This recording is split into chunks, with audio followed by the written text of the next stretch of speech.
No. Hi. Howdy, neighbor. Just move in? Yeah, last night.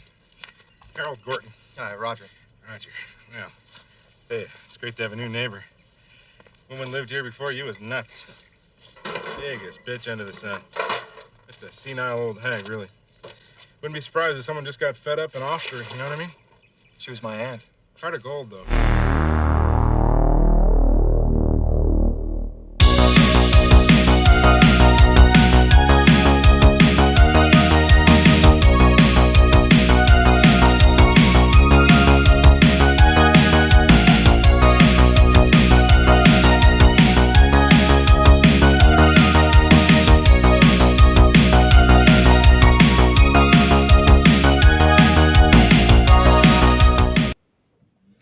What an intro. Gotta love it. Welcome back, horror family. You're tuned into the Average Reviews. I'm Johnathan. And I'm Tim, and I surprised him with that intro tonight. He had no idea it was coming. And tonight we are talking about one of the strangest, more inventive horror comedies, 1980s, House.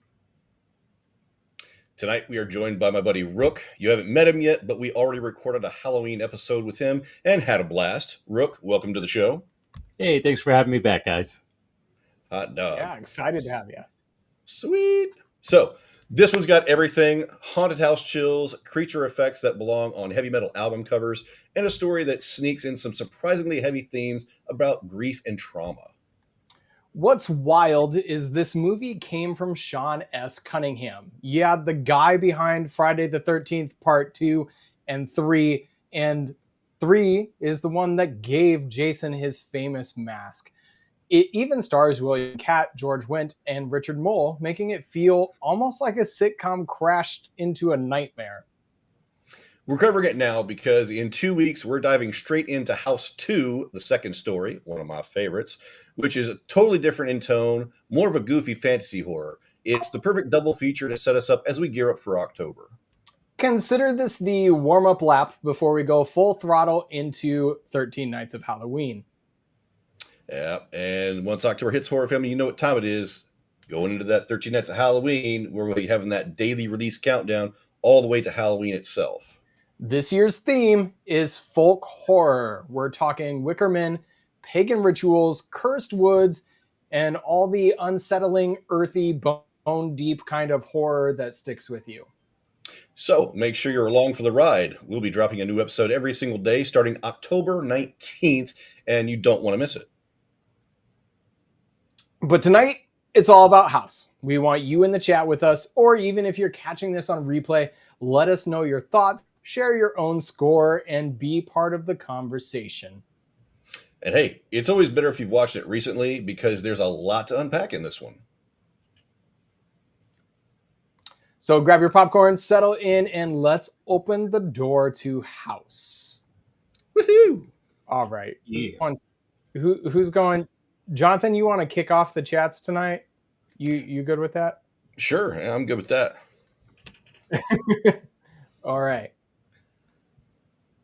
So we started off with story. I'm trying to pull up my notes here real quick. All right, so starting with the story, how unique, compelling, and original is the story you just watched? So with this one, we've got a guy who's a popular author, married to a movie star, and their son goes missing in his aunt's house. And she claims it's the house that took the child, which all of that combined results in his divorce from his famous wife and him trying to struggle with his own emotions and his past with Vietnam War, as well as the disappearance of their child. That's a pretty rad story. You know, that's not something you really get a lot of when it comes to horror and the themes of like Vietnam War and, you know, missing children kind of a situation. So this one is pretty awesome. You get to see some great characters from a lot of good stuff. There's so much more to it. So what do you guys want to say about it? The whole time, I just kept waiting for Cat to transform into his Greatest American Hero outfit and save the day. It just didn't happen, though. But Seeing He him in this role was great. he also famously took Carrie White to prom. Oh, that's Oh, right. Yeah. So great American hero, and he took Carrie to prom. So he's no stranger to the horror movies, That's but right. it is fun to see him in this role. It is. And the story, I like what you said about the Vietnam thing, because it really compiled a bunch of things that a lot of people face in real life that are scary. First of all, going to any war is frightening. Second of all, he's writing a book about losing his battle buddy, or at least in this part of the book, he's struggling losing his battle buddy there. And then he comes back and he loses his kid. Those odds are rough. This dude might want to start playing the lotto. Uh, but that strains the marriage, and the marriage falls apart. And then, he loses his aunt, and his aunt's, cock off her cuckoo puffs in this Mhm. house. But it was a good story. The writing made it a little strange, but the story was good. So I'll get to the writing when we get to script, because I agree with you. The story, I think the idea behind the story is pretty unique. That kind of journey through uh, PTSD, really having flashbacks while writing his story, and us kind of seeing that as both in literal flashbacks and in demonic story, something oppressing him. It's unique. I can't think of another movie off the top of my head, especially from the 80s, that really kind of juggles that heavy thematic elements. And that, even this is one where, like, even missing the child, he's got a lot going against him. He's missing his son, divorce, PTSD, and people don't seem to be all that excited about his book coming out because they want a horror novel, not Right. recounting his story. Um, to me, there's almost too much going on with him. Let's tone one of them back. Like, maybe he didn't miss his son. Okay, and it's still a compelling story. You still have that PTSD stuff going on, but somehow this house that he inherits from his aunt is filled with like alternate dimensions and other paranormal stuff. It's way more than a haunted house story. I'd actually struggle to call it a haunted house story, even though that's what it is. It doesn't have that familiar creaking doors and things that go bump in the night. Yeah, it's almost like each person that lives in the house haunts it themselves, because the house just manifests your insecurities.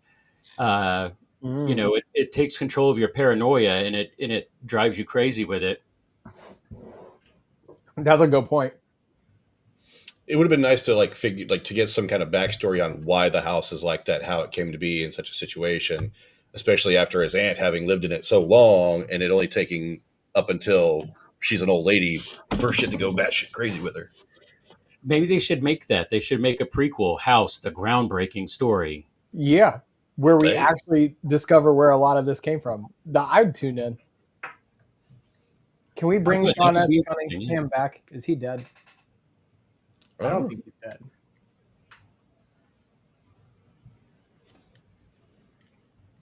No, he's not dead. We can bring him back. He can do this. Yeah, Yeah. for sure. So for me, if we're ready to score it, because I have more to say in later parts of the story. Um, I think the story is unique. It is, at the end of the day, he inherits a haunted house from his aunt. It's just throwing in the twists of the PTSD along with it, and kind of wrestling with that while wrestling with a haunted house makes it a little bit unique. The comedy, uh, yeah, I'll get to that part later too, so I'll save that. But overall, I think the story is good. I give it a 3. I give it a 3 out of 5. okay. What about you, Rook? So I gave it a 2. I mean, the score only goes to 5. We're talking about originality and things like that. It just it I, was too much, and a lot of what they focused on kind of fell flat. Like, I was just like, oh my goodness. Because not only did his son disappear, but his son disappeared under very mysterious circumstances. Yeah. And so that, you're just like, oh my goodness. And I think that would have been a good opportunity to give us a little bit more of exposition about how the house came about. That's Yeah. fair. Especially because Yeah, it really ties back to the house. His son disappeared because of the house and doesn't tell us much about it. right. And then we could have done, I think, with a little bit less of the military flashbacks, because his sense of failure, like we get the idea that he feels that he failed not only his wife but his son in losing his son, and then you get the sense that he has the sense of failure for losing his battle buddy. When you look at it, they're all circumstances outside of his control. So Mhm. you're just like, his trauma is real, but we could have, and too much of the military flashback stuff for me. So I give it a 2. Okay. Well, I liked the story, all the combined elements and everything. So I even though we don't get that backstory about the house that led to being what it is, I still think it's pretty rad, and I give it a 4. All right. I'm going to tell you, we're going to be all over the place on this one because I can see everybody's scores, which it makes it a fun conversation because I think we all kind of feel the same way. We just like internalize it differently. The way we see it comes out different on the scorecard. So, and that speaking of character, Johnathan, you want to kick off character or do you? Yeah, absolutely. Okay. So, man, for Roger, man, you got to feel bad for the guy because I mean, yeah, at first it's like okay, he's divorced and he's still dealing with being pissy when we hear him talk to his ex-wife over the phone and she's at an award ceremony. But then you get more into the story about his son going missing at the house and his crazy aunt, and being like, "Oh, the house took him," and nobody believing that shit, and just the breakdown of his family over all of it. It sucks so bad, and he's at a pretty bad low point trying to figure out what he's going to do. And even though he's a famous horror writer, he wants to go a different direction. He wants to write his memoirs, but nobody wants to take it seriously, which that sucks pretty hard. That'll put you down in it for a minute. And when you're a veteran and you're all alone, in a house where your aunt killed herself, and you got your neighbor looking out for you, even though he's a fan, kind of a fanboy, and it's kind of weird, and you don't want to be bothered. But they still build a friendship. Guy looks like he's worried for him, and he's like, "Oh, this guy's trying to kill himself, maybe," because here's a gunshot go off, police show up, they investigate, like, "Oh my god, what's going on with this guy?" It's a tough situation, but then getting over his fears and his insecurities and everything that goes on that they're projecting at him, that's pretty big for a veteran with PTSD, man, to overcome that and to face your fears and to face his dead battle buddy, who is responsible ultimately, according to the house projections, for taking his kid and putting him in the situation that he's in. Overcoming that, getting his kid back, kicking ass all day every day. That's pretty sweet, man. I give a lot of kudos to him on that. So I think pretty highly on Roger Cobb. And despite all the other characters, he's the only person who really has an arc. Everyone's just kind of there. So you can't really say much about others when it comes to growth as a character.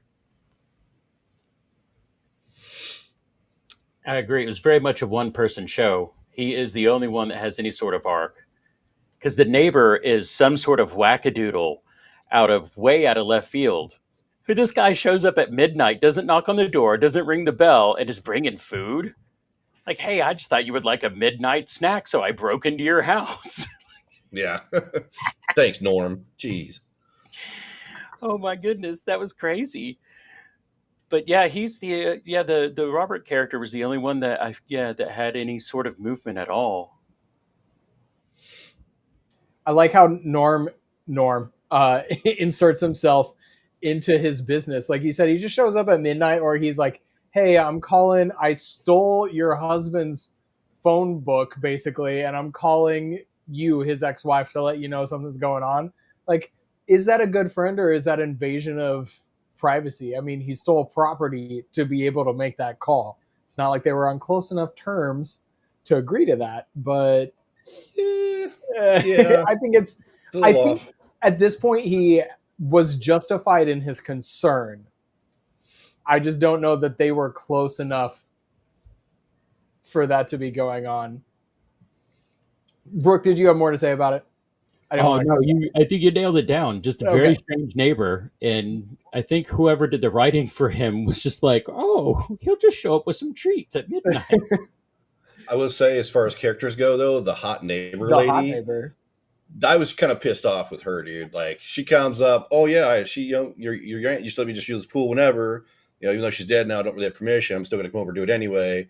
And then like tries to be seductive and be like, oh, we should hang out sometime, blah blah. And then shows up looking great, and it's like, oh, here, watch my kid for me while I go on a date. It's like, dude, that's an asshole move. That is an asshole move, really.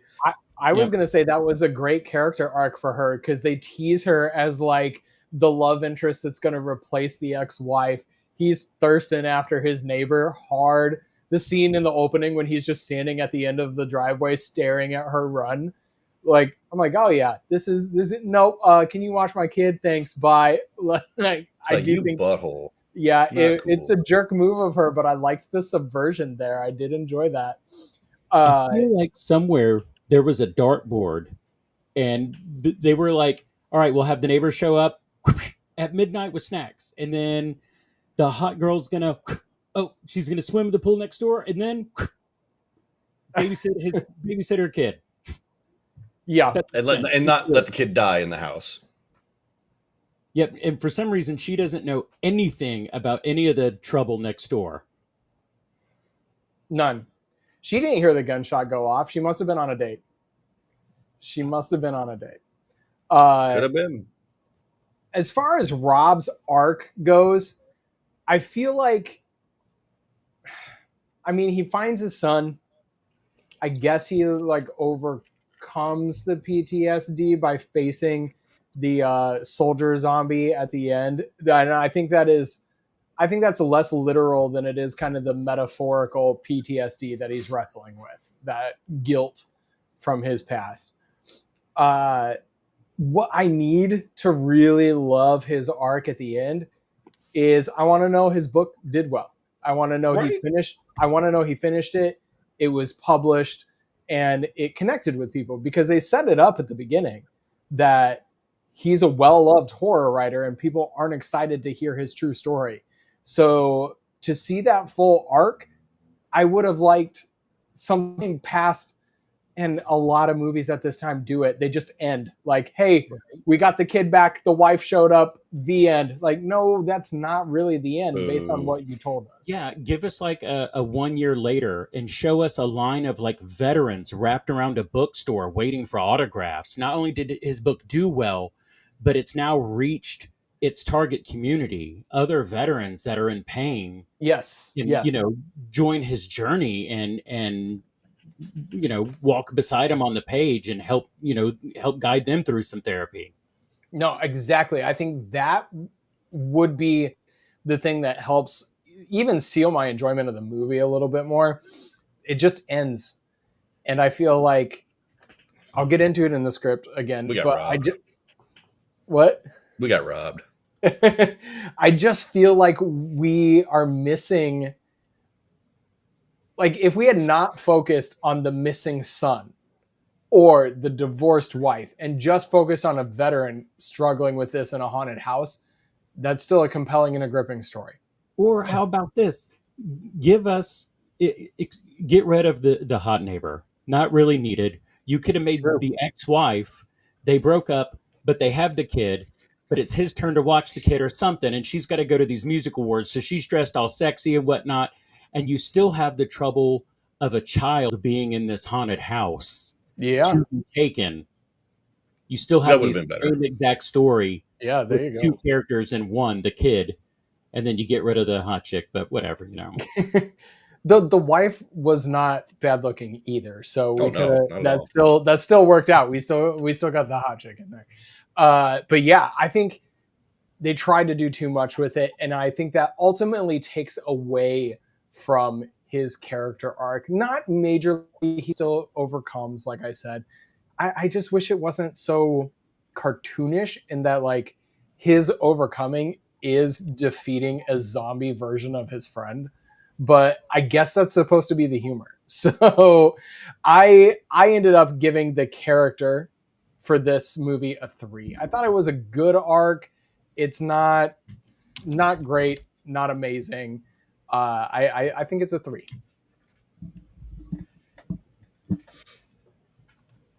I gave it a 1.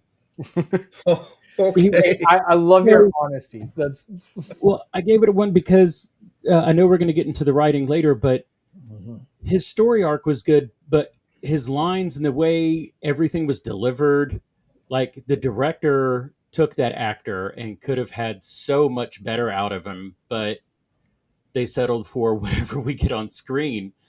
And the lines that are written with their delivery, you're like, is this part of the humor or is this the horror?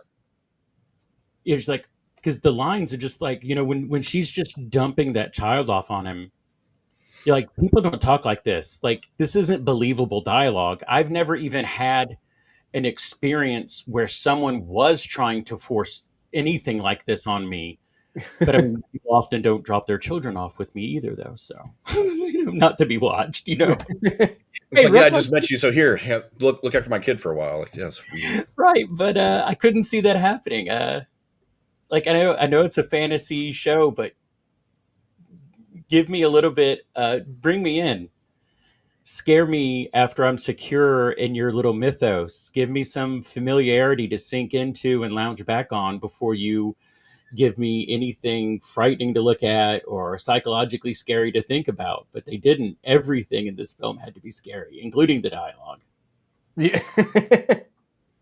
Including the dialogue. Yeah, I didn't even think about just her dropping off the kid. Like I was like, yeah, it's the 80s. People just let their kids go all day long, and as long as they were back by dark, whatever. But yeah, she barely knows this guy. It was like, hell, you can watch him for the night, right? Wasn't the kid after he shot his wife or before?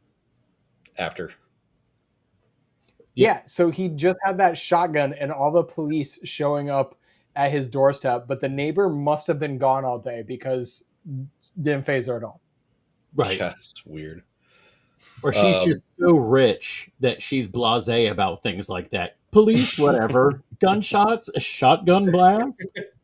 Sounds like a good place for my son. Yeah, he needs to learn. School of Hard Knocks for that kid. That's right. Yep. For me, with the way that Roger faces his fears, faces the house and the evil, and overcomes that and gets past his shit, despite everything else, still kicks ass to me. So I'm giving character a 4. Okay. Wow, you weren't kidding. We were all over the place on this one. we are. No, I was not kidding. I think it's more fun when we disagree. In a weird way. I think it's more fun when we disagree. Yeah, for sure. So that takes us to music and sound design. So I did have a couple of things to say about this one. The composer, real quick, and then Johnathan, I know you've been going first, but can I jump in? Yeah, get at it, dude. Go for it. Harry Manfredini, who was already famous for his Friday the 13th score, did the score for this one. I personally think the original Friday the 13th score is a blatant ripoff of Psycho. So I don't necessarily love Harry Manfredini's Friday the 13th score, even though I love the Friday the 13th movies. But he tries to balance like almost comical slapstick music with horror music as well. It leans into the exaggerated creature noises with the sound effects. It's just a little bit on the chaotic side, and the sound design tries to lean into comic cues. Like, oh, here's the punchline or sight gag. Let's hit that. And outside of that, I think it's a decently composed score. I know there are people like I'll get flagged. I know people love Manfredini and love his Friday the 13th, but I don't hear a whole lot of original in his music. I hear elements of other things. That's all I had. But I did have to point out that it was Manfredini because he is a legend because of Friday the 13th and the yep. Oh, you missed the fact on that one. The original Jason fact at the very end, where it makes that sound, the what he's actually saying is "ma ma ma." Oh, Supposedly, Really? that's one of the deep cut Jason Friday the 13th trivia facts. interesting. I don't. For some reason, I didn't know that. I always knew the supposedly kill her is what is being said.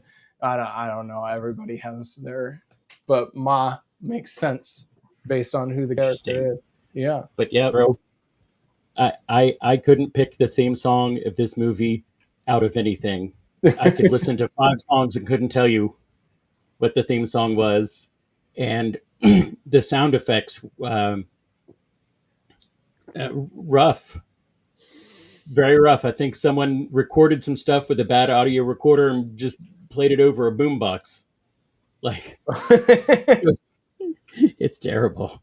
I wanted to know if this was the origin of that slappy fish on the wall that sings songs that was huge in the 90s. Was this where they got the idea? The singing bass. Yeah. Crazy.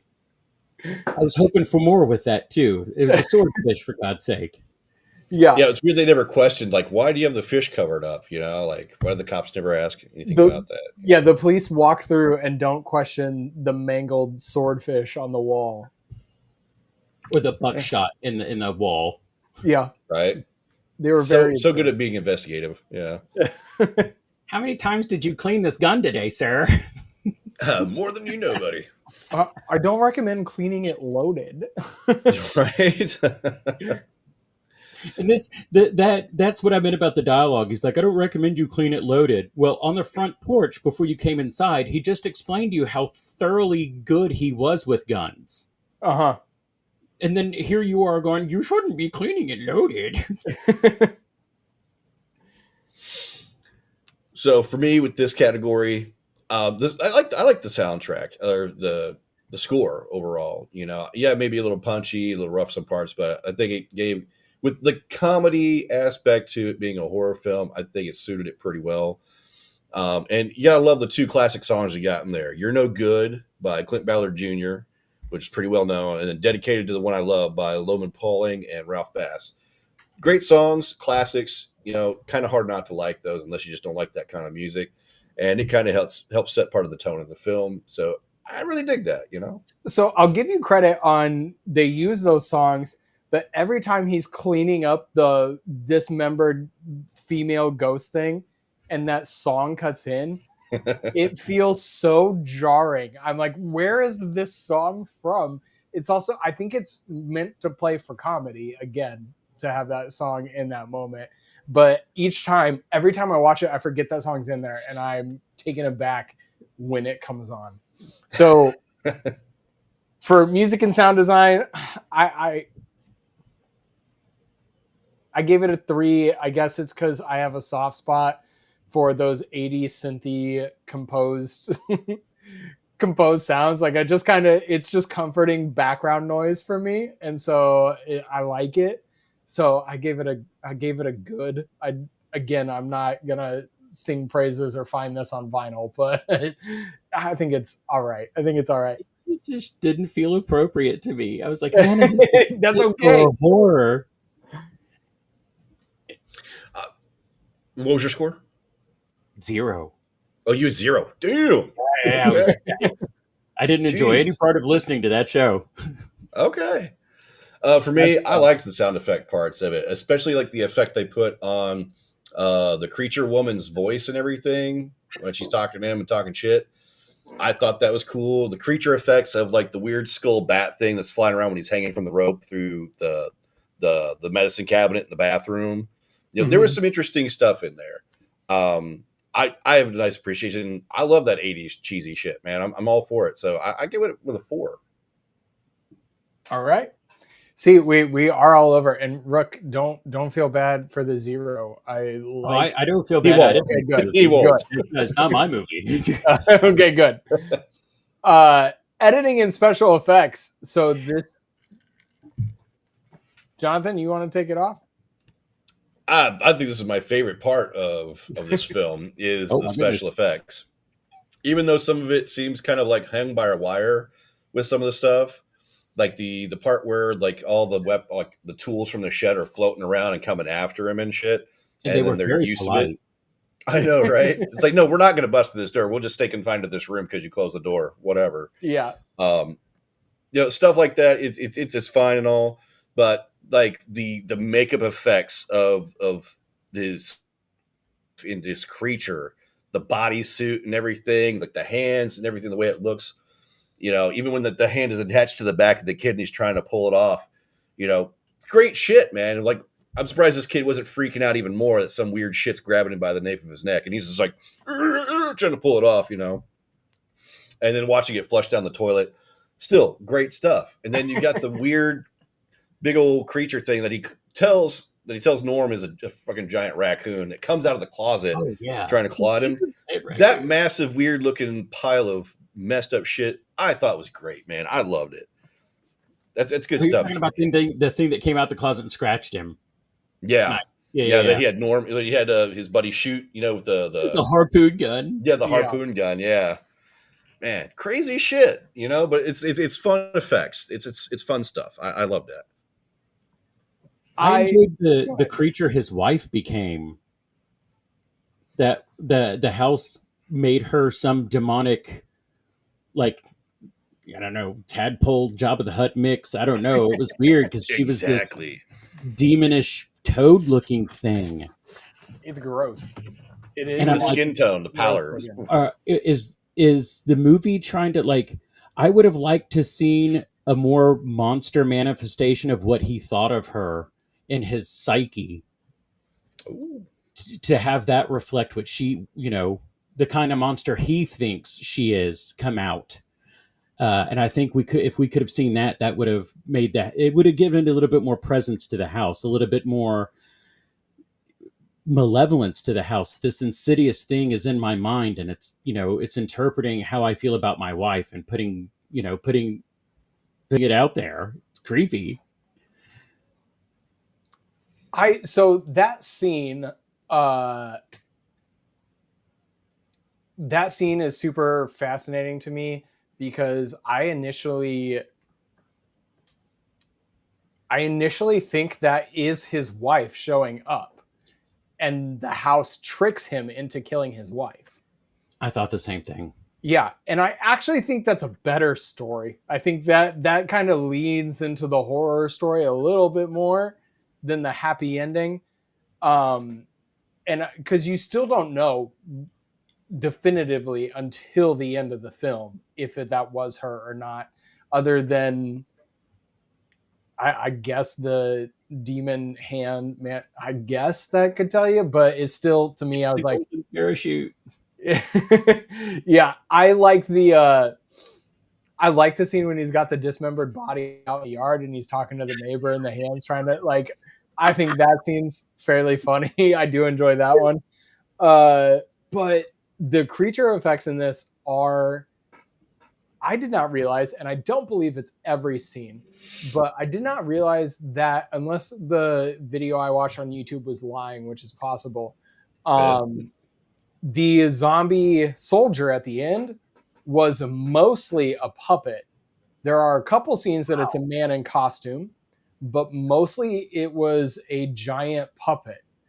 And that time. Wow. Yeah, that to me is more impressive. If that is true, that is way more impressive.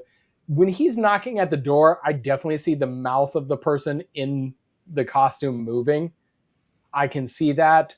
So I don't think it's every scene, But if the person on YouTube was telling the truth, then they said it was like an 8-foot puppet that took 4 or 5 people to puppeteer, which makes that puppet a little bit cooler. I already thought the effects on that guy were pretty good, other than being able to see his teeth inside.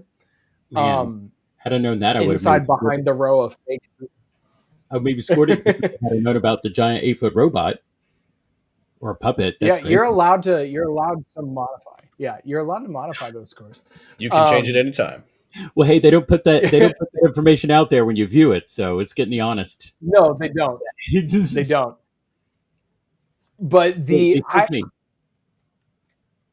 kind of looks like a prototype of Jason at some point. Honestly, like Sean S. Cunningham can't get away from Jason Voorhees because it looks like Jason without a mask in the later movies. Okay. I saw somebody say, and I didn't confirm if this was true, that it was Kane Hodder in there, but Kane played Jason towards the end Right. of the 80s, and this was pretty early, so I don't think that time lines up.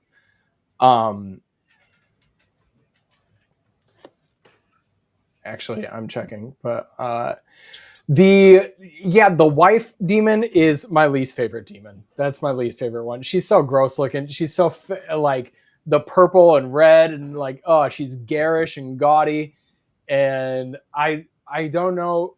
You were talking about it, if it could kind of be a manifestation of how he sees her, and I wonder if that's how he sees her.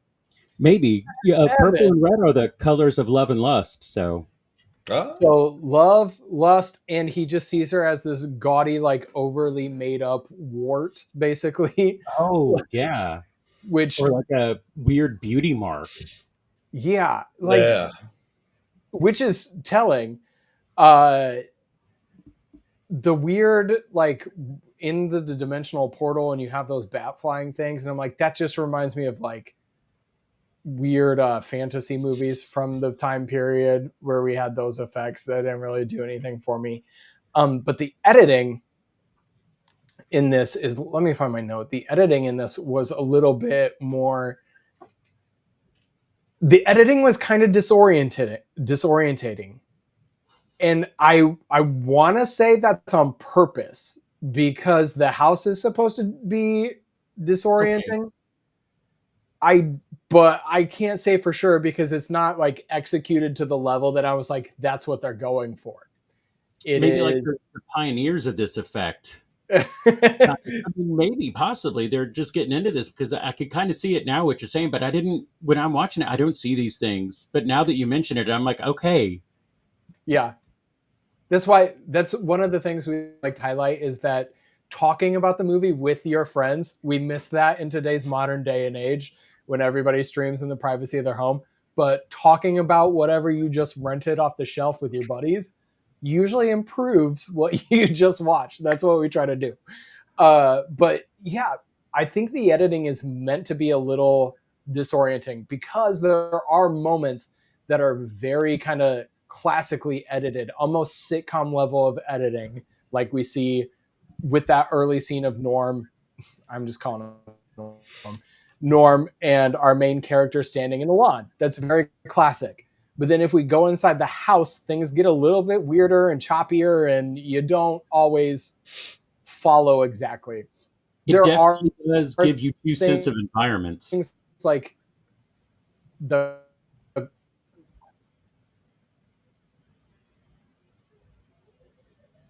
yeah, that's true. I think I lagged out. I apologize. The closet monster pushes out. You did. That's okay. I thought I did. It's all right. You did. The closet monster pushes out, and it's clearly just on a rigging. The wall that closet's on wobbles a couple times during all of that. But those are things that, like, that's Tim picking, as GC says. It's Tim picking on it. But I also read that each of the creatures in the film took about 3 weeks to make. They took almost longer to make these creatures than to make the movie itself. Which, yeah, which I gotta respect that time and effort. I do think they're memorable designs, even if I don't like them. Like, you show me that ugly Jabba the Hutt with the makeup, I'm Right. gonna know that's from House. That is Yep. House's creature. The soldier, I might be confused a little bit for a moment, but I'm most likely gonna get back to House. That's from House. So I do, for the most part, like the editing and special effects for this movie. I gotta say, I think it's one of the high points for the film. Well, you also gotta appreciate how like his aunt, he sees that vision of her, and she like jumps to hang herself again. He jumps, he runs after her, and then she just disappears. That was nice. You know, that vanishing effect that was starting to become like a big thing back then. You know, they're But we using that a never see lot. his aunt again, do we? No, you only see her just that at the beginning, the flash when they lose the son, and then that little vanishing act when the house is fucking with him. And then, what did you think though about the two little demon sea children that try to grab the little boy and drag him through the chimney? To I me, forgot about it. So oh, they That's felt like like, they're so minimal. they felt like Garbage Pail Kids, Yeah, yeah. they did. and it made me think of that movie, and that was a terrible, terrible movie too. It is a terrible movie, but still awesome for back in the day. Johnathan recommended that for our list. We might need to get that on the list for next year. Oh, for sure. That'll be fun. That'll It's be fun.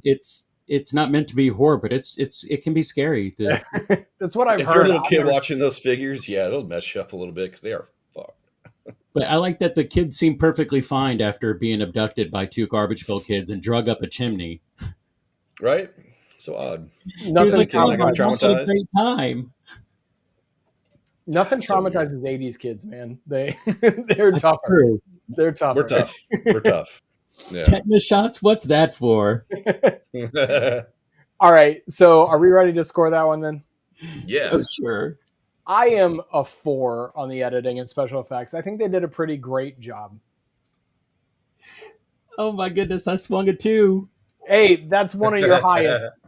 Right. Well, So I far. know, but it's just some of the effects missed for me. I'm like, it felt rushed, like rushed editing.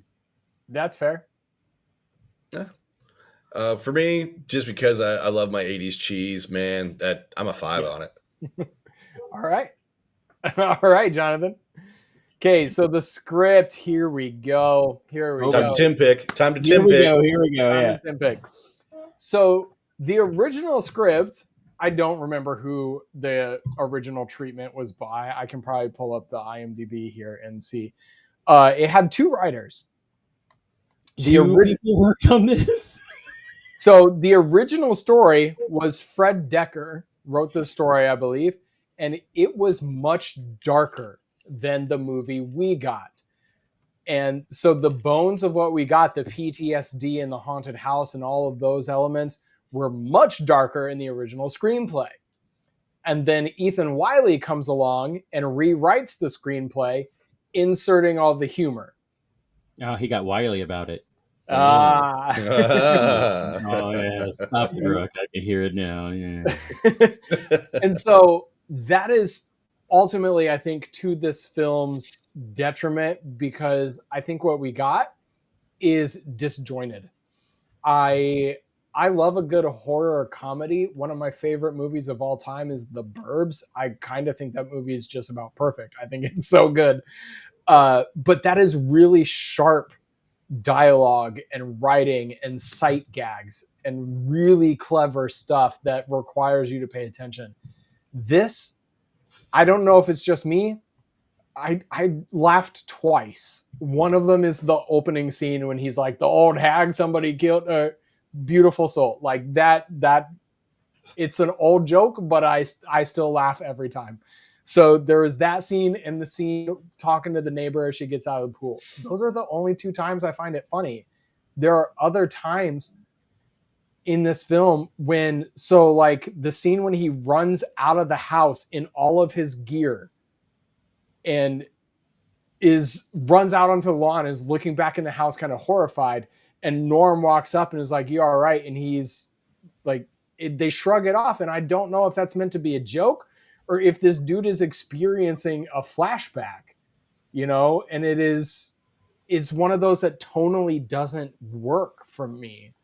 So I think having the 2 different writers, one who wrote an interesting story with the haunted house and the PTSD and all of this stuff going on, and then someone who came in and tried to make it funny ends up getting this bastardized version of two different movies, and they just kind of tried to harmonize it, and it doesn't, the script doesn't really work for me. I can't remember any lines from it, really. I can't remember any jokes from it.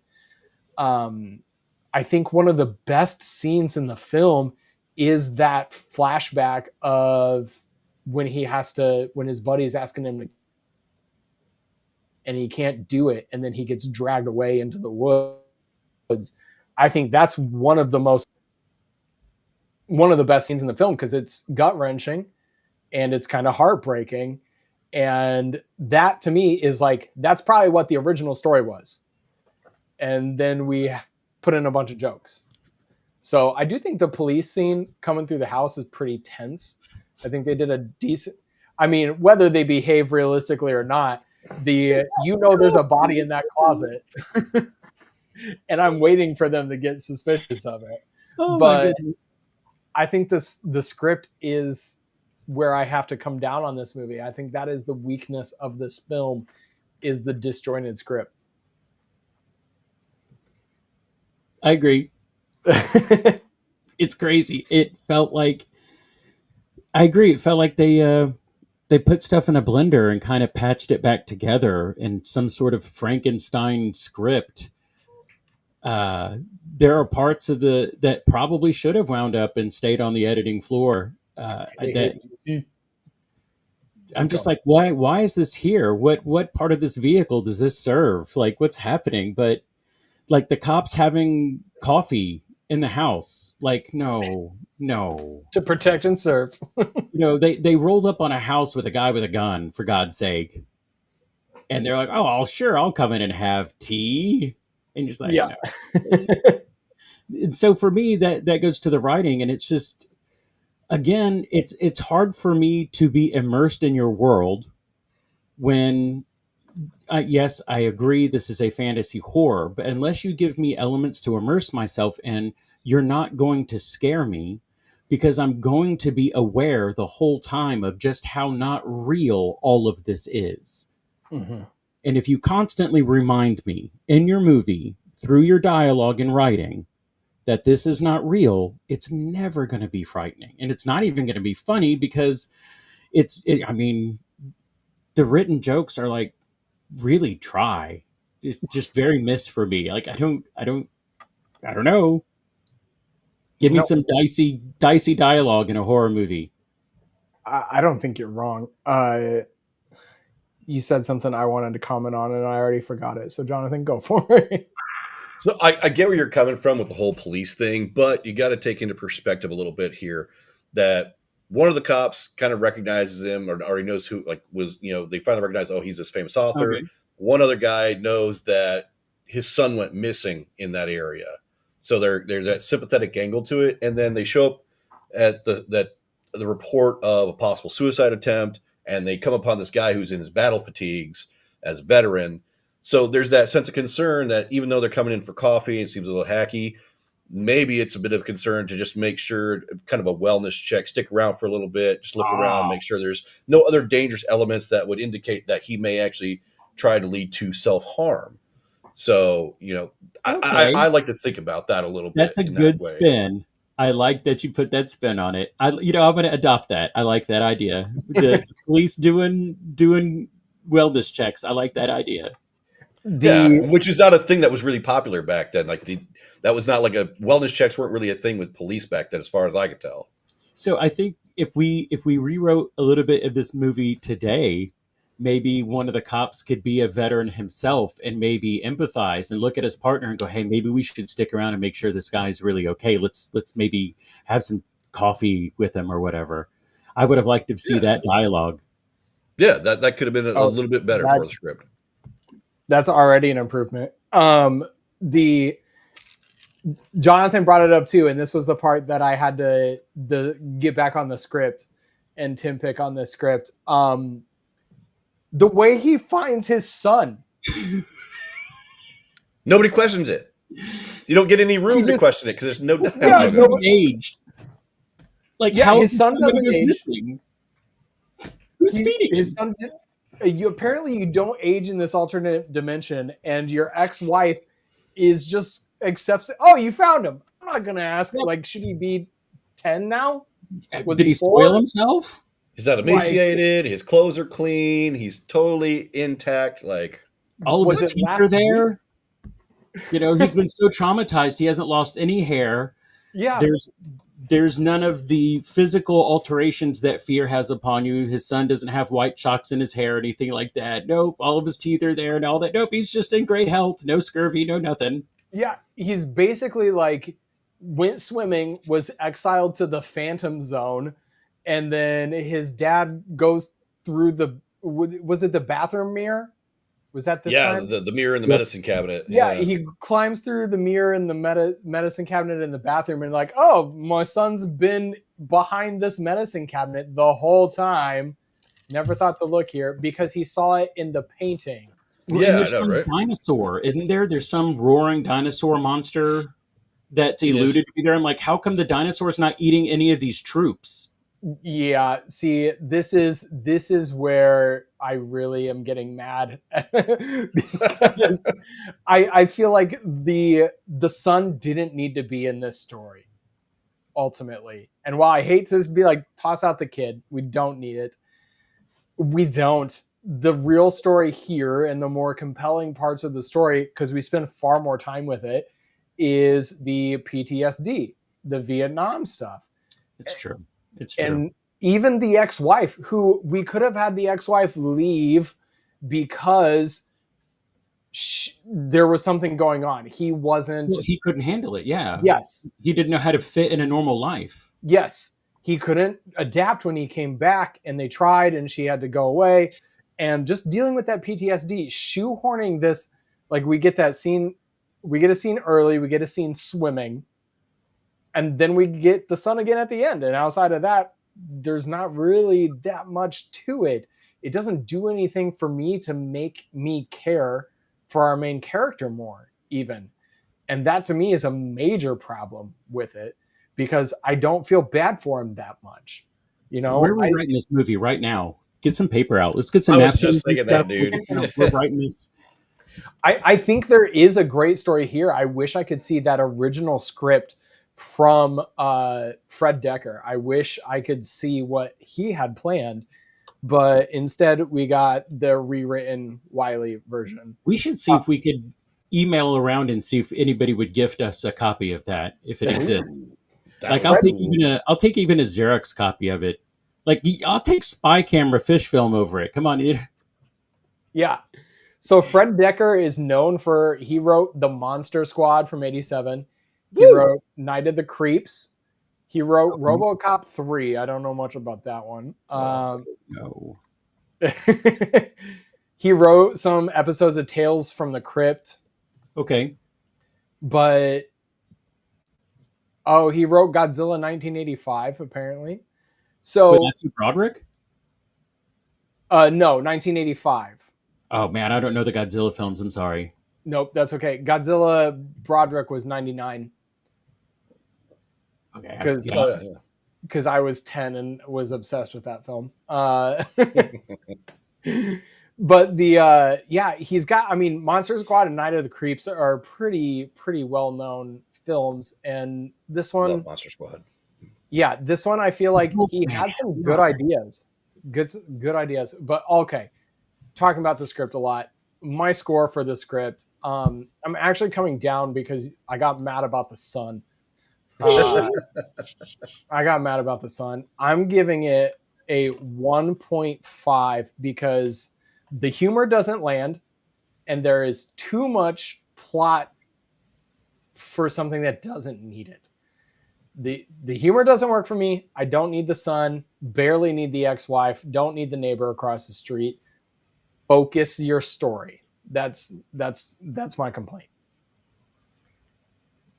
I also, well, you gave it a 1.5. I gave it a flat out 1. I did. It felt like two ding-dongs duking it out over a typewriter. And Joe Kieran. I don't, I just don't know how else to explain it. It's the dialogue is bad. Like whoever approved this script, like don't they like how many people check a script? Like I don't know. But I think maybe there was a bad translation maybe between script and vision of directing. Maybe something was lost in that and people didn't know how to interpret a script. Mm-hmm. I don't know where visions get lost. But in I guess there's different levels to comedy horrors ultimately because I think I like a little bit more horror than comedy. And this just had way too much comedy. And I agree with you, Tim. Hardly any of it stuck. Mm-hmm. None of it's memorable at all. Like I barely even remember the part that's your favorite when he's like, "Oh, the lady, heart of gold lady," or whatever. You know, man, if you didn't just play it at the beginning, I'm not sure. Like none of the dialogue's memorable. None of the scenes for me are very memorable unless they were just so outlandish, like where the shears fly and cut off the Jabba toad creature, his wife creature's head. Like the head was way too thick. Yeah. Like I don't know. It was just bad. I was like I felt like they gave cop out excuses to end things or to clinch things or whatever. They just went to these lengths just to be silly. And Yeah. Yep. Okay. Well, you guys make a lot of good points. It's kind of hard to argue those because there's a lot of deficiencies there. So I'm changing my score. I'm bringing it down to a 3. All What right. was it before? 4. Okay. Just because I like my weird, cheesy, campy bullshit from the 80s. Hey, that is okay. You know I do too. I've defended movies that are probably I don't know that are on par with this. I just enjoy them more. Yeah. So then Evan leading us into acting there. So how do the actors interpret the script? How do they do with what they have? So this is an interesting one. Yeah, Johnathan, you want to kick us off? So there's a lot of ways we can go that's depending on what character you're talking about here. So the hot neighbor lady, very alluring, very, very deceptive. Very. With how she, draws him in, thinks he's gonna get a hot date, and then it's like, boom, watch my kid. Yeah. I thought that was great. She did a good job of that. Even though I hate that she did it. Very cool. But aside from that, Harold, or Norm, as we've been calling him, he definitely fills that weird kind of goofy neighbor kind of gap that kind of sits in there. God, it is kind of goofy and it kind of sucks at the same time, but I still enjoy it. Roger overall, though, our main character, though, man, like he delivers. So I think he did a great job. I like how he is trying to maintain this presence of normality while trying to deal with people and his own shit or his averageness, whatever you want to call it. You said normality. Sorry. Yep. There you go. Okay, you got me. Punny. I know. But I liked what he did with the character.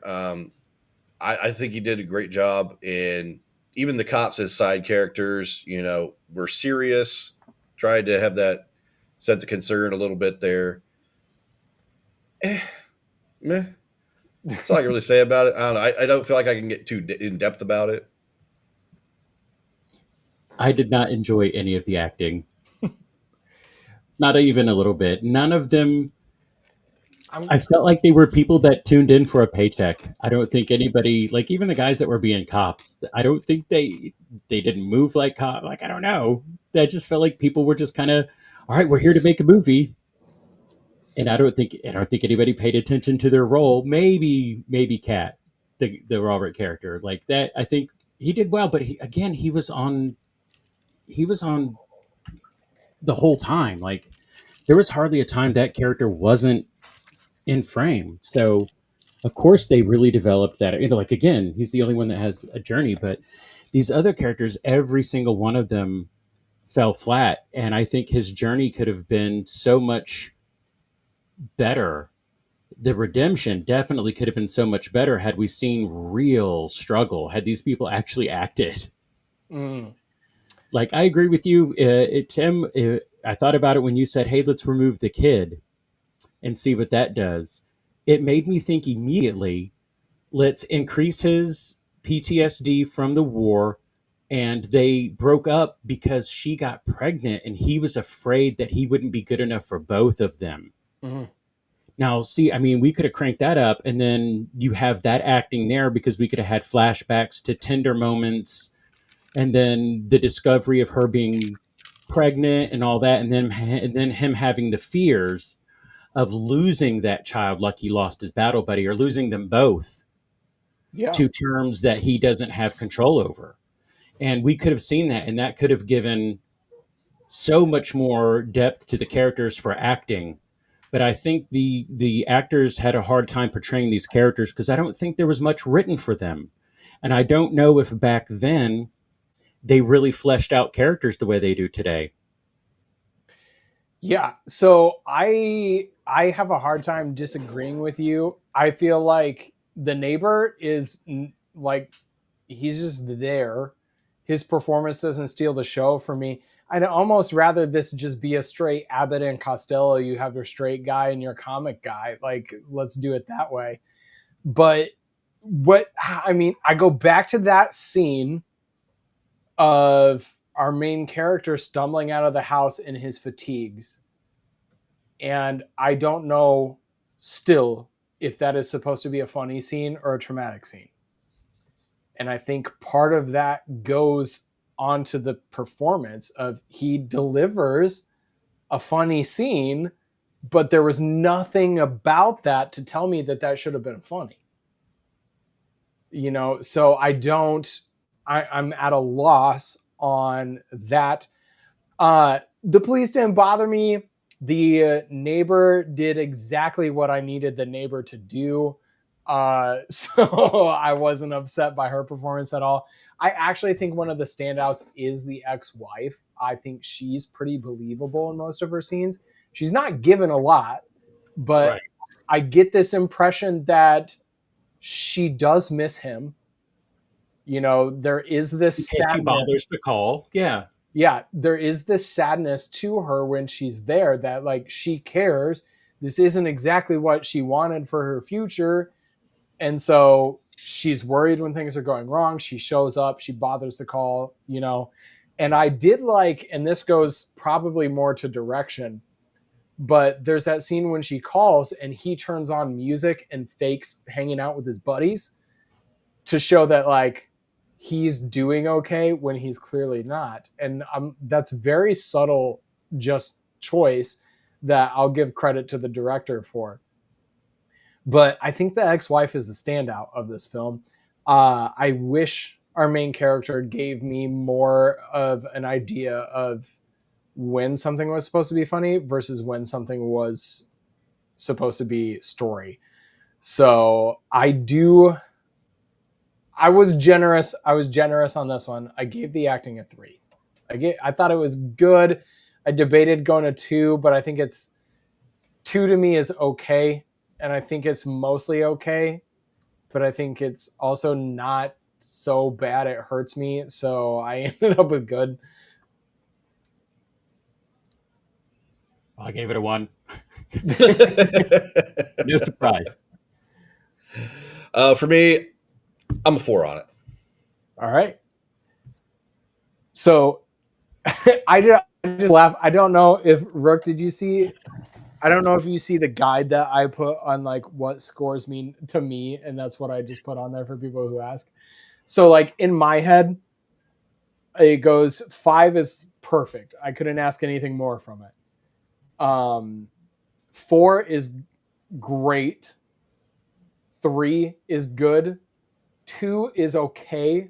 1 is bad, and 0 is shouldn't exist. So I'm rating accurately then. Yep. No, I think you are, but that's what I think is funny. That's it's based on what I'm seeing. That's what you're doing, but I think it's funny.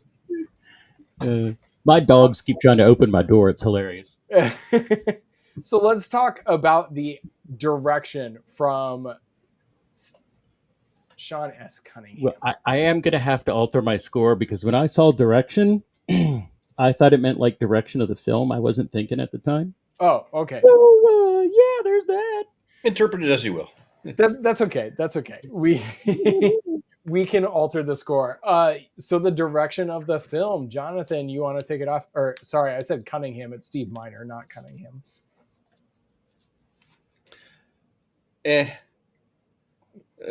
Meh. Direction. Meh.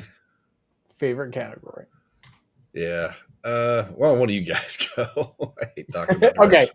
So Steve Miner is no stranger to horror. He came off of Friday the 13th Part 2 and 3 to make this movie, which, jarring from slasher films to this, I do think 2 is better than the original 13th, and I think 3 is terribly fun. It is so bad because it leans in the 3D effects that it's probably my guilty pleasure movie. It's got a Disco Jason soundtrack. I love Friday the 13th Part 3. The movie 49. Yep. Yep. It's also got the kill where we look up through the floorboards and Jason chops the guy in half while he walks on his hands. So I do enjoy Friday the 13th Part 3 a lot. But then he did House. He did Warlock from 1989. Yeah. And then he did Halloween H2O 20 years later in 1998, which is one of the better late Halloween films as well. Clearly learned a lot. Yes. Yeah. So that is a great film. This one, I think he struggles balancing. Again, I'm blaming it on the script. He struggles balancing the humor with the horror, because instead of getting good horror moments and bad comedy, or good comedy and bad horror moments, we get neither. So I don't think the horror necessarily works for me. I don't think the comedy necessarily works for me. He has some inventive choices. I don't want to say inventive. He has some unique visionary choices for the film that I think are fun. I don't think it elevates it quite that much. Like when I was taking my notes, I was real excited. I was like, oh, this is good. And then the longer it went, the more I stopped taking notes. Because I think it must be a crane shot at the beginning of the film that circles the entire house, kind of establishes where we are, and then it goes down, watches the boy approach, and then pans back. I'm like, this is a good choice. I'm getting set up for a good movie here. And then I like the kid walking in on the ant dropping. There's some things that I like about it, but ultimately I think it's bogged down by the clumsy mix of horror and comedy. It doesn't work for me. And wait till we get to my enjoyment score. That's going to be fun. But yeah, I think he has some choices that I like. Overall, I don't think this direction is like, man, Steve Miner should have done way more movies like this. I don't walk away from this thinking that. Yeah, for me, for direction, it had continuity. Like you could definitely follow it from beginning to end. Yeah. Even though the scenes were bad, every scene led to the next in a logical manner. I felt that some of the parts that were creepy were okay, but I agree with you. There was too much out of the element. Like I keep saying, I wasn't immersed in your film. I wasn't immersed in its mythology, because I don't feel that it was rooted in horror or real life or any. It struggled to be anywhere. I think it was just good to be on the screen. And I don't know. I feel like a lot of films during this time struggled.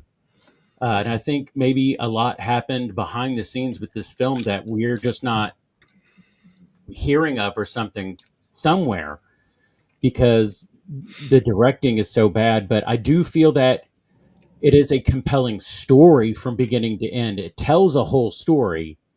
So, I mean, as far as that's concerned, it's good. All right, Jonathan. I just don't have much to like say in way to descriptions with direction.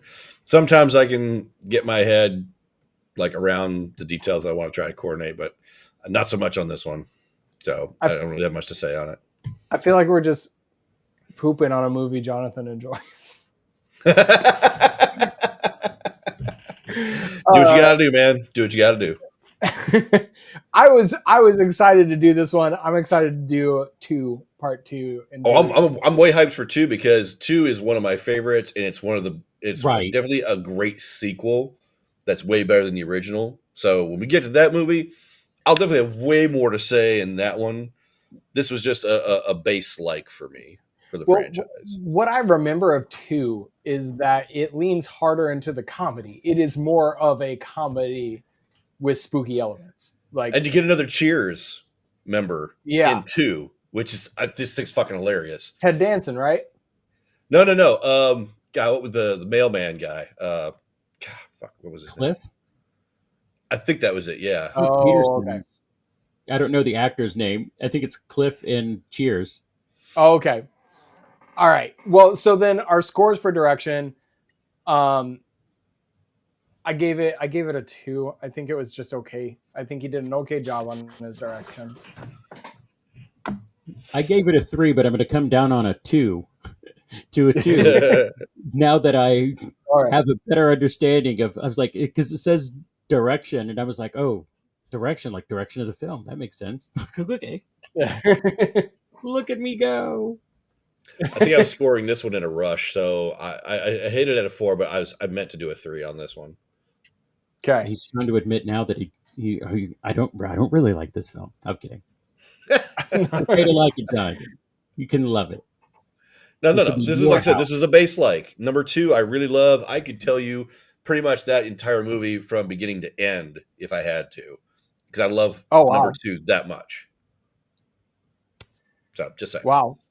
Okay. Yeah. So then let's go into our it factor, the cultural significance of this movie. Ooh. We have an answer. Oh, did my sister pull out an answer? Oh, yeah, she did. Yeah. Yes, that's my little sister, by the way. Oh, that's your sister. Hey, welcome. All right. So the cultural significance and the it factor of the film. Ooh, okay. So yeah, I mean it spawned 3 sequels, 2, 3, and 4. Correct. You know, so there's definitely some impact there. I don't know how many people really remember this first one. I mentioned House 2, and people seem to be pretty familiar with that one. Nobody really has much to say about this first one, but like I said, with how it spawned 3 sequels, there is something there to that. I don't really know if anyone ever does anything with this film when it comes to like Comic-Con or horror festivals, though. It's kind of like low key circle talk kind of thing. So it's got some impact there certainly, but I can't say a lot. I don't feel it had much of an it factor for me. I don't think any of the films in any of this series really stick out in my mind as anything horror, even in any genre. Like, I don't know if I would ever go, oh, comedy House, or oh, horror House. Even if I was in the mood for B horror, I'm not sure I would ever think of any of these movies. I would come thinking more to House MD over House, the horror comedy. That's poetry. It rhymed. But yeah, I don't think, maybe at a convention, if you wanted to have a room that screened shows like this, I think people would show up just for the cheese factor. You would have people that would just show up just for that, just to have a good time, maybe turn it into a drinking game or something. Yeah. Because it definitely has drinking game vibes. That's a great idea. You just elevated the experience for sure. For sure. I now want to. There's got to be one on the internet somewhere. We should do a comedy spoof and call it Party House, and have these people want to throw this epic party in this haunted house. We could do it, guys. We Yeah. could do it. We got it. I like this. The it factor for me is this is one that I didn't really know about. But to what Johnathan said, it did spawn numerous sequels. Only one of them is connected to this original story, and I think that's the third. I think 3 opens. It's either 3 or 4. It might be 4. But they actually bring our main character back, but kill him off really early in the beginning of 4. Ooh, so I didn't see 4. I just didn't have any interest because I heard it was really, really bad. Well, yeah, it's the first direct to VHS one of the series. 3 was given a different title in the US, but was marketed overseas as House 3. So there's a lot of faith in that. But House 2 is generally the one that I hear talked about the most. People seem to like House 2 the most, the second story. It's wild as hell, dude. So that to me is rough. Like, do I give the it factor to this movie for giving us the sequel that most people say is a better film, or what? Because this film isn't all that remarkable at the end of the day. So ultimately, I'm a 2 on it factor. It did spawn a bunch of sequels. It was profitable at the box office, but it is not like you don't see this on anybody's top 10 list. You know, what else was there to watch at the theaters? Paint dry? I can find out. It was competing against what? Chud? It has probably a bigger cult following than this movie does. Yeah. Chud is a lot of fun, though, I have to say. Oh, how? The top 4 movies, just a quick, it looks like Pretty in Pink was number 1, Color Purple was 2. Oh, okay. So, yeah. Yeah. Rough weekend, guys. House debuted at 7th behind. So we had Pretty in Pink, The Color Purple, Gung Ho, Down and Out in Beverly Hills, Police Academy 3, Woohoo! Hannah and Her Sisters, and then House. Wow. At this time, Back to the Future was still in theaters and was down to 11th. Wow. I think I think Back to the Future was still in theaters from a year before. Oh, that's a long run in the theaters. Because this came out in March of '86, and Back to the Future was released in July. So I think it's a year in theaters. July 3rd, 1985. So Back to the Future was only like 3 points behind House. Well, I think that says enough for it factor. Yeah. What was your score, Rook? No, I gave it a 1. Okay. I'm sitting at a 3. I feel like that's all right. Fair. Good. Okay, so your entertainment enjoyment level, and then your final thoughts on it, and then I'll get us our average. Okay. Well, like I said, as I've said many times already, I love my cheesy, campy 80s bullshit. I will never get tired of that, ever.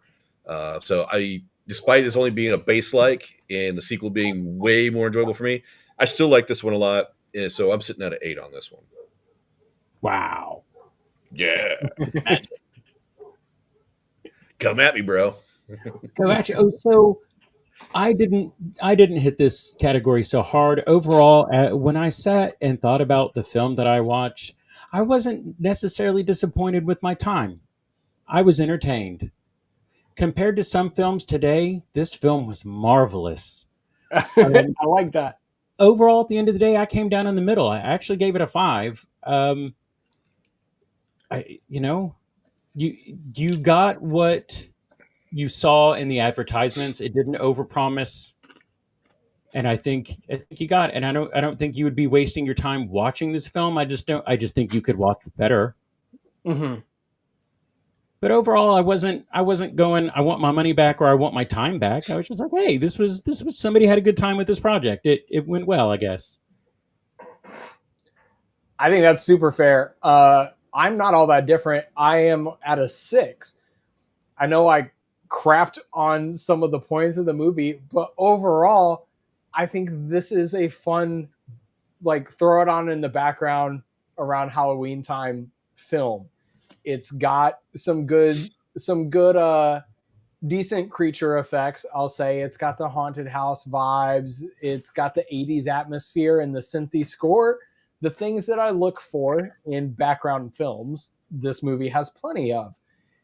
It does, when I sat down and watched it, because I try to watch them twice. Every time, the second act, I zone out. I do zone out pretty hard in the second act of this film. It's somewhere like after the wife ghost thing dies to the zombie showing up. Basically, I think it's when the kid is there. Like, it just feels like it shifts gears way too hard. I get lost a little bit, zone out, and then I'm brought back in by that flashback of him not killing his friend. So, and that brings me back in for the end of the movie. You put us on in the background. That's all we aspire for, Evan. Thank you. And for those watching, in case you didn't notice, Tim does have the movie playing on his background. Yeah, we're background-ceptioned in this. We've got so much that's going on. We aspire to be the background noise to your workday. That is all I want from this. Genuinely. So yeah, this is a movie. I own it. I own the. Great. Yeah, That's awesome. I don't hate this movie by any stretch. I find it kind of fun in a it's not good, but I enjoy enjoy it. So I'd almost put this on one of our it's so bad it's good lists up there with Troll 2 and Howard the Duck. Like this Yep. this falls in the same category with me. It's kind of disjointed, kind of messy, but ultimately there are some endearing charm there that I come back for. And I apparently come back for every year. So I watch it at least once a year. So I'm at a 6 on it. I can dig it. All Yeah, right. for sure. That's funny because I was like, hey, I wouldn't put this on a watch list, but I'd watch this movie every 5 years or so, maybe. And you're like, I'll watch it every year. I'm like, I don't know if I commit to it every year, but That's all right. All right. So I've got Johnathan, you have your total score? Yeah, I am, with my changes, I'm a 38. Okay. And Rook, I've got yours unless you have it. I started with a 16, but with my adjustments, I think it wound up at a 14. Yep. So, and then I'm at a 27.5, that is perfectly in the middle of not rounding down or up, if my math is correct. No, I think it rounds down to a 25. So with our math, you guys changed yours. So you were 38, 14, and then 27.5. We average a 26.5 or a 2.5 out of 5 stars for the movie. Appropriate, Okay. I think. Appropriate. That's right. I think that's Johnathan was here to bring it up a little bit. I think it's pretty accurate. Yeah. I think it's pretty accurate. You know what you're getting into in this case. You're not watching a 5-star, one of the highest recommended movies ever, but it's also not entirely terrible. There's some things to enjoy here. So, any final words? Turn it into a drinking game. I didn't hear any of that. Let's have Rook go first. Oh, I said make sure you turn it into a drinking game. There you go. I'm gonna see if I can find one later. I'm gonna if I can find one, I'll post it with the audio episode. That's gonna be awesome. I'm certain there's one. Oh, there's gotta be. All right, Johnathan. It's worth checking out. I still say watch it. It's for free on Tubi, so it's not going to cost you anything. Go for it. Also, speaking of Tubi. Tubi, this is the time of year. Tubi is the go-to spot for great horror movies. And by great ones, I mean not the high budget ones. I mean lots of 70s, 80s, older. Yes. It's fantastic. But I have to bring it up because I was going through last night looking for something to watch, and a lot of them are leaving in 10 days. Oh no. They'll be gone in October. So get some watches in now if you're a Tubi fan. For sure. You know what I watched today? In fact, I watched the 2011 Fright Night today on Tubi. Oh, I don't think I've ever seen that one. me neither. It's not bad. It's a pretty decent remake. Okay. Okay. Was that Anton Yelkin? No, it's I mean, I don't know. Colin Firth. Yeah. Anyways, I want to watch the original now. Okay. Jonathan, let's read us out of here. Okay, let's see here. So, maybe House isn't the best movie ever made, but honestly, we can see why it's got such a dedicated fan base. Yeah, there's definitely something here worth coming back to, whether it's creature designs, weird mix of tones, or just the 80s charm. And to be honest, that's what it is for me. That keeps this movie alive in horror conversations. And that's the beauty of revisiting films like this. Even if they're a little messy, they've got a spark that keeps us talking. I couldn't agree anymore. So, Rook, thank you for hanging out with us. Thanks for having me again. Yep. Chat, thank you for hanging out, joining us today. It's always more fun having you in there. And don't forget, if you watched this movie recently, drop your score and we'll modify that average. We can change that average. Yep. We'll see you next time. And trust me, you don't want to miss the next one. Yeah, the next one is House 2, the second story. So this is the average where the real review happens with your friends.